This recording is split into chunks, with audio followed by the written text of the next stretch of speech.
qofka hadduu yani ahlulcilmi yahay calaa xujatin wa basiira waa inuu ku socdo mawaaqic ulfitan meelaha fitnadu ay ka dhacayaan waa inuu xujadiisa iyo basiiradiisa iyo cilmigiisa uu ku badbaado ayaa la doonay laakiin qofku hadduusan aqoon lahayn waxaa weeye durbaan walboo la garaacayo oo xaggiisa iska aadi wey yahubu maca kuli riix meeshii dabaysha u socoto iskaga raaco meeshii dabaysha u socoto oo iska aadi hadduusan calaa xuja wa basiiratin wa calaa cilmin hadduusan ahayn saasuu ku aadi waxaa jiray hadda ka hor nin la dhihi jiray ayman ibnu khuraym dowladdii cabdilmelig uu noolaa ninkaas ayman ibnu khuraym dowladdii cabdilmalik ibnu marwan ayuu noolaan jiray marka cabdilmelig ibnu marwana wuxuu ku yidhi waxaan rabaa dagaalada inaad wax ka soo geshid jabhadaha ku kacsanaa cabdilmelig ibnu marwan jabhado ayaa ku kacsanaa marka waxaan rabaa yidhi dagaalada inaad soo gasho oo jabhadaha aad la dagaalantid waa fii sabiili illaahi waa jihaad waxaan rabaa yani jihaadka inaad ka qayb qaadatid markaasuu ayman ibnu khuraym gabayuu tiriyey marka gabayuu tiriyo wuxuu yidhi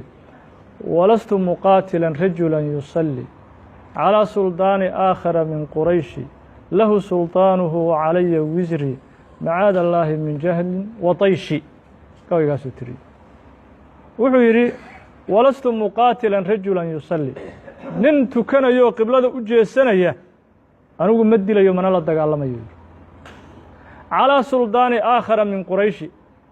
nin kaloo heer quraysha madaxtinimo ha helo ma u dilayo yidhi qof muslima meeshan waxa weye gaal iyo muslim dagaalamaya ma yaallaan u yidhi madaxtinimaa laysku haystaa u yidhi marka nin kaleo quraysha jabhadahan aad sheegayso waa heer quraysh adiguna cabdillah ibn marwan adna heer quraysha tahay marka laba heer quraysh intaan dhex galo jihaad weeyo janna lagu raadsan oo aniga qabaa'il dhexdooda ku dhex dhiman maayo yidhi ta magac kale ee suurad jihaad loo yeelo calىa sulطaani aakhara min qurayshi wuxuu yidhi marka lahu sulطaanuhu wa calaya wisri madaxtinimo haddii meesha ka soo baxdo isagaa helayu yihi cabdillah ibn marwan anna dembi bisaan ka dhaxlu yidhi dagaalkii dembi iyo khasaare adduunyada aakhiro unba ka macaashi yidhi lahu sulطaanuhu wa calaya wisri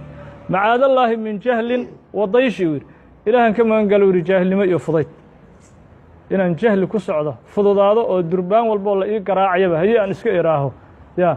ilaahan ka magan galo yidhi marka mowqifka muslimku waa sidaasoo waa inuusan durbaan walboo la garaacayo qofka muslimku inuu iska raaco ma ahan waa inuu waxa ka fiirsado yacni kalaamaadka mucasalkaana qofka inaan lagu khaldimo kalaam mucasalaa jiro malab ah hadal mucasaloo la malabeeyey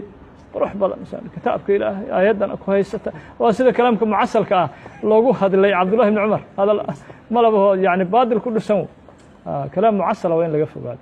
war kalaamkan mucasalka ah maxaa ka dambeeya qorshaha ka dambeeya muxuu yahay su-aalaha is weydiye qofku